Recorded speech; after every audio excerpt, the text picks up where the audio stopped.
देवी वैष्णवी की hidden personality इस अवतार में क्या होगी जो न देवी सीता की है न देवी राधा की है। क्या असुरों का देवी वैष्णवी से युद्ध होगा? हेलो फ्रेंड्स, क्या असुरों का देवी वैष्णवी से युद्ध होगा? इसे जानने से पहले आइए ये जान लेते हैं कि देवी वैष्णवी की हिडन पर्सनालिटी इस अवतार में क्या है।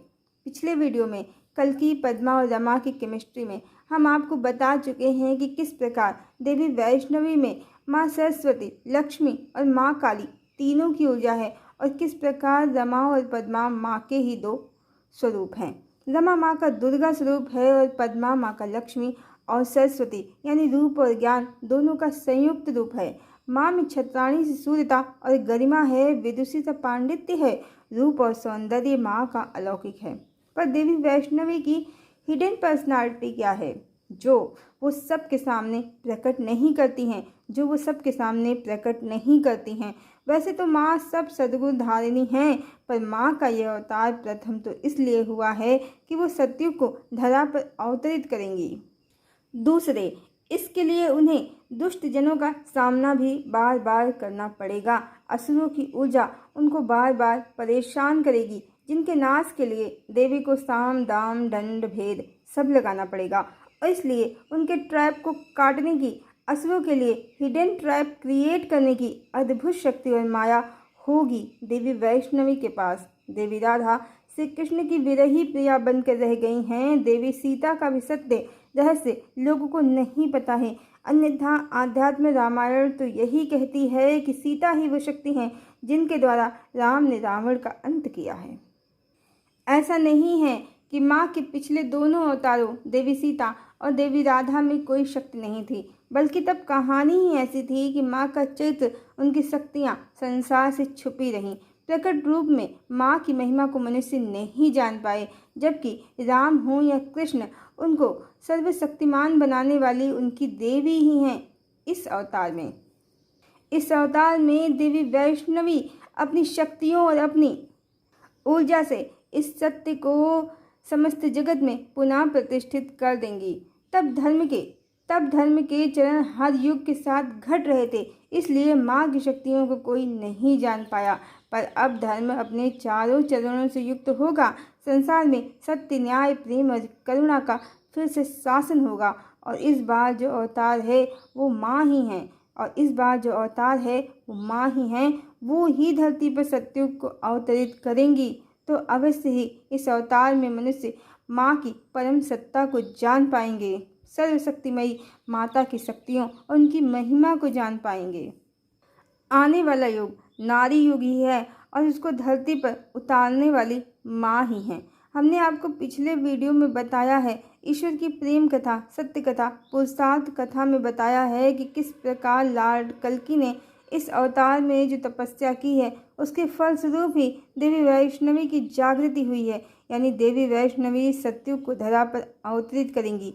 इस युग में अवतार वो ही हैं, पर लॉर्ड कल्कि और देवी वैष्णवी एक ही सत्ता है, एक ही पर्सन है। बस शरीर दो हैं, आत्मा तो एक ही है, एनर्जी एक ही है। इसीलिए लॉर्ड कल्कि हमेशा देवी वैष्णवी के संरक्षक के रूप में उनके साथ रहेंगे, उनका सुरक्षा कवच भी वो बनेंगे। पर देवी ही प्रकट भूमिका में हैं, तो युद्ध तो उन्हें असुरों से लड़ना ही पड़ेगा। इस बार परमात्मा की लीला ऐसे रची गई है कि इस बार ईश्वर की स्त्री रूप की माँ भवानी की शक्तियों से संसार परिचित होगा। जो देवी महात्मा के ग्रंथों में पढ़ा है, अभी तक हमने उससे भी कहीं ज़्यादा बड़ी लीला माँ की होगी इस बार। और इसके लिए इस अवतार में देवी भवानी अपनी 64 कलाओं का प्रयोग भी करेंगी।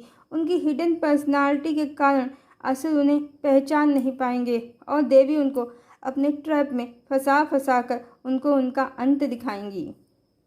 असुर स्वयं को बहुत होशियार समझते हैं। वो माँ की योजना को असफल बनाने के लिए देवताओं का रूप धरकर घूमेंगे और इस भांति व्यवहार करेंगे कि वो माँ के भक्त हैं, लॉर्ड कल्कि के भक्त हैं, उनका कार्य कर रहे हैं। पर वो पूरी कोशिश करेंगे कि माँ की योजना कभी सफल ना हो, परमात्मा का अर्धनारीश्वर स्वरूप कभी धरती पर स्थापित ना हो, देवी की महिमा कभी धरती पर स्थापित ना हो, सतयुग धरा पर कभी अवतरित ना हो पाए। इसके लिए वो माँ को ही असुर घोषित करेंगे, उनसे युद्ध करेंगे और स्वयं को कल्कि का सेनानी कहेंगे।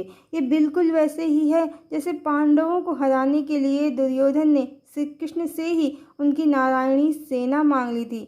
ऐसा लगेगा कि ये माँ के सैनिक हैं, पर ये माँ के विरुद्ध ही युद्ध करेंगे, पूरा प्रयास करेंगे। और इसीलिए इनकी योजना, इन असुरों की योजना को ध्वस्त करने के लिए माँ को अपनी हिडन पर्सनालिटी का भी प्रयोग इस अवतार में करना पड़ेगा, जैसे श्री कृष्ण ने किया है। माँ साम दाम दंड भेद और इसके अलावा असुरों का संहार इस भांति करेंगी कि असुरों को पता भी नहीं चलेगा कि उनका अंत करता कौन है, कि उनका अंत करता कौन है। मतलब माँ अपना भेद, अपनी शक्तियाँ जगत से छुपा कर रखेंगी, पर इसके लिए माँ नीति और न्याय और धर्म दंड तीनों का प्रयोग करते हुए अनीतिपूर्वक किसी भी असुर का संहार नहीं करेंगी। वो जिसको भी अधोगति प्रदान करेंगी, जिसका भी संहार करेंगी, नीति और न्याय से ही करेंगी। वो सतयुग की अधिष्ठात्री देवी हैं। वो सतयुग की अधिष्ठात्री देवी हैं। उनके द्वारा अधर्म और अनीति कभी नहीं हो सकता है। माँ में इतना बुद्धि बल होगा कि असुर उनके बनाए, यानी असुर स्वयं के बनाए चक्रव्यूह में स्वयं ही फंस कर अंत को प्राप्त होंगे। ये माँ की हिडन पर्सनालिटी है, जिसके लिए उनकी माँ की हायर सेल्फ के द्वारा बहुत सारा इंट्यूशंस या पूर्व ज्ञान किसी घटना के होने से पहले ही, बहुत पहले ही उनको प्राप्त हो जाएगा। कुल मिलाकर ब्रह्मांड में कोई भी इवेंट होने से बहुत पहले ही रच दिया जाता है। तो स्क्रिप्ट तो परमात्मा ने खुद ही लिखी है। असुर कितना भी जोर लगा ले, माँ की चतुराई का वो कभी भेद नहीं लगा पाएंगे। शकुनी की तरह उनके सारे ट्रैप और प्लान और चालें नाकाम हो जाएंगे और अंत भी उनका दुर्योधन, दुशासन और शकुनी जैसा ही होगा। तो माँ की पर्सनालिटी, पहले तो वो दुर्गा हैं, सरस्वती हैं, लक्ष्मी हैं, काली हैं।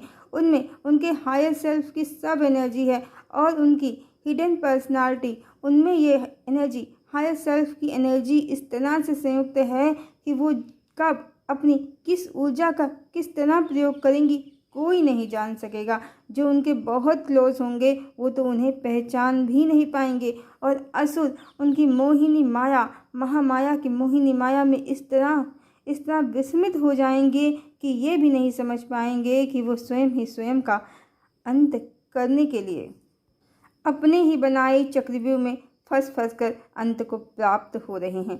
ये माँ की हिडन पर्सनालिटी है जिसे वो हमेशा गुप्त ही रखने वाली हैं।